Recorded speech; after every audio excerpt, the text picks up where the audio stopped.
Welcome back to my YouTube channel. বহুতে জানিব বিচাৰি আছে যে APSC অফিচাৰৰ দৰমহা কিমান। এইটো ভিডিঅ'ত আলোচনা কৰিম APSC অফিচাৰৰ দৰমহা লগতে চৰকাৰৰ পৰা পোৱা সা সুবিধাসমূহ কি কি। ওকে, গোটেইখিনি চাম। আমি আজি বিশেষকৈ ACS অফিচাৰৰ দৰমহা চাম। আমাৰ Assam public service commission combine competitive exam দি আমি কি হ'ব পাৰোঁ, ACS অফিচাৰ হ'ব পাৰোঁ, APS অফিচাৰ হ'ব পাৰোঁ, BDO, DTO আৰু বিভিন্ন ধৰণৰ আমি পোষ্টত চাকৰি ল'ব পাৰোঁ। ACS মানে আসাম চিভিল সাৰ্ভিস, যিটো পোষ্ট সবচে ডাঙৰ। ঠিক আছে, APSC এক্সাম দি কিনে সবচে ডাঙৰ যিটো পোষ্টত আমি চাকৰি ল'ব পাৰোঁ সেইটো হৈছে ACS আৰু APS। ACS আৰু APS প্ৰায় সমানেই হয়, বাকী পোষ্টবিলাক অলপমান দৰমহাটো পাৰ্থক্য আছে। এতিয়া আমি চাম ACS অফিচাৰৰ দৰমহা কিমান আৰু চৰকাৰৰ পৰা কি কি সা সুবিধা পায়। এতিয়া বৰ্তমান পে কমিশ্যন এপ্ৰুভ হৈ গৈছে, নতুন পে কমিশ্যন আহিব, দৰমহা ষ্ট্ৰাকচাৰ পূৰা চেঞ্জ হৈ যাব, বহুত বাঢ়িব। ঠিক আছে, কিন্তু এতিয়া বাঢ়াৰ আগতে এতিয়া বৰ্তমান যদি কোনোবাই জইন কৰে তেতিয়া কিমান দৰমহা পাব প্ৰথম মাহত আমি চাই লওঁ। তাৰপিছত 8 পে কমিশ্যন অহাৰ পিছত দৰমহা কিমান বাঢ়িব সেইখিনিও চাম। এতিয়া পে বেণ্ড হৈছে ACS অফিচাৰৰ 30,000ৰ পৰা 1,10,000, এইটো হৈছে পে বেণ্ড। আৰু গ্ৰেড পে কিমান ACS অফিচাৰৰ 13,300। এতিয়া যিটো বেচিক পে হয়, এই দুটা বস্তু যোগ হৈ কিনে কি বুলি কোৱা হয়, বেচিক পে। এতিয়া ষ্টাৰ্টিং জইন কৰাৰ লগে লগে পে বেণ্ডটো থাকিব 30,000 আৰু যিমানে চাকৰি পূৰণ হৈ গৈ থাকিব সিমানে এইটো বাঢ়ি গৈ শেষলৈকে কিমান হ'ব, 1,10,000 পাব। এতিয়া পে বেণ্ড আৰু গ্ৰেড পে এই দুটা যোগ কৰিম। যেতিয়া চাকৰিত জইন কৰিলে মানে পে বেণ্ডটো কিমান চলি আছে 30,000 আৰু গ্ৰেড পেটো 13,300 ACS অফিচাৰৰ, এই দুটা যোগ কৰিলে আমি পাম গ্ৰেড পে কিমান হ'ল 43,300। তাৰপিছত ডিয়াৰনেছ এলাউন্সেছ লাগিব ইয়াৰ লগত। এতিয়া বৰ্তমান 60% চলি আছে, 60%টো কৰ হ'ব, এই যিটো বেচিক পে হ'ল এইটোৰ 60%। আমি এইটোৰ 60% যদি ওলোৱা কিমান পাম, 25,980 টকা। অ'কে, এই দুটা যোগ হ'ল।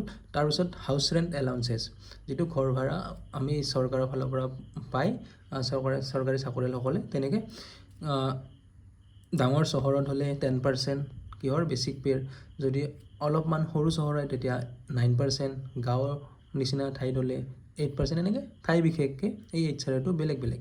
যদি আপুনি চৰকাৰৰ কোৱাৰ্টাৰ নলয় তেতিয়া আপুনি এইখিনি টকা পাব। 10% যদি ধৰোঁ আমি বেচিক পেৰ আমি ইমান পাম। ঠিক আছে, ইয়াৰ 10%। তাৰপিছত মেডিকেল এলাউন্সেছ 600 টকা। এই গোটেইখিনি যদি লগ কৰি দিওঁ কিমান হ'ল টোটেল 74,210।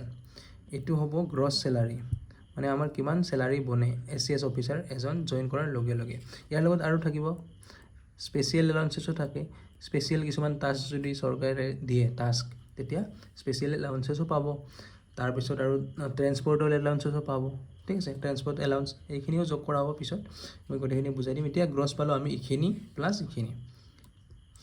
এতিয়া দৰমহাটো এই যিখিনি আমাৰ বনিল গ্ৰছ চেলাৰী এক মাহত, প্ৰথম মাহত, তাৰপিছত তাৰ পৰা আমাৰ কিছুমান ডিডাকশ্যন হয়, কাটা যায়। পেঞ্চন স্কিমৰ কাৰণে কাটা যাব 10%। দিয়ে আৰু বেচিক পে দুয়োটা যোগ কৰিম, তাৰ পৰা 10% কাটা যাব।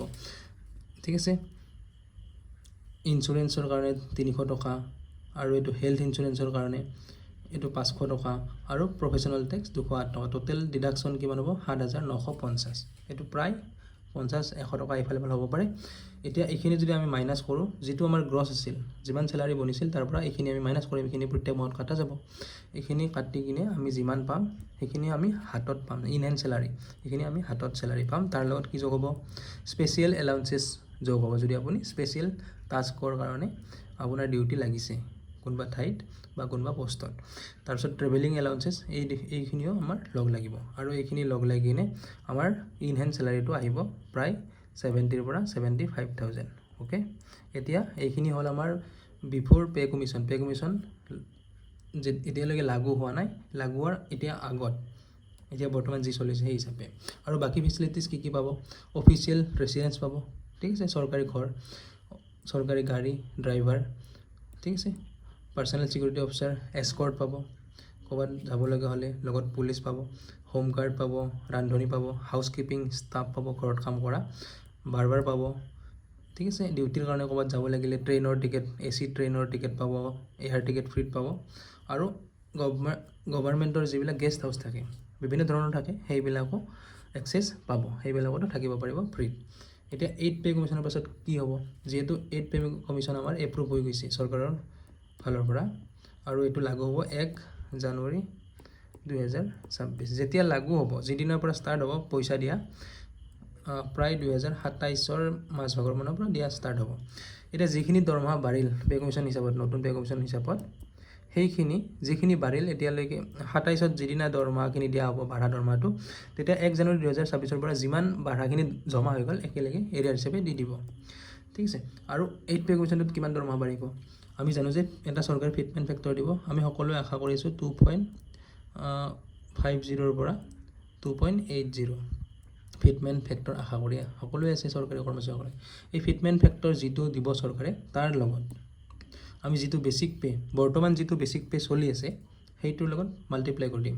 তাৰপিছত যিমান হ'ল, ধৰা হ'ল X হ'ল, তাৰ লগত এলাউঞ্চেছ যিবিলাক আমি পালোঁ, হাউচ ৰেণ্ট এলাউঞ্চেছ, ট্ৰেন্সপৰ্ট এলাউঞ্চেছ আৰু যিকোনো এলাউঞ্চেছ, সেইবিলাকো বাঢ়িব পে কমিশ্যনত।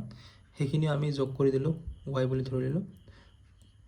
তাৰপিছত আমাৰ যিটো DA আমাৰ বৰ্তমান 60% চলি আছে, সেইটো হৈ যাব 0, কাৰণ DAটো 0 হৈ যায় পে কমিশ্যন আহিলে 6 মাহৰ কাৰণে, প্ৰথম 6 মাহৰ কাৰণে, তাৰপিছত বাঢ়িব।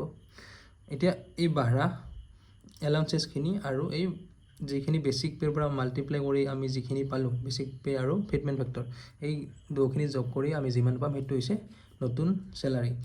নতুন চেলাৰী প্ৰায় আপোনাৰ 20ৰ পৰা 25,000 টকা বাঢ়াৰ কথা আছে। ঠিক আছে, আজিৰ কাৰণে এইখিনি, থেংক ইউ।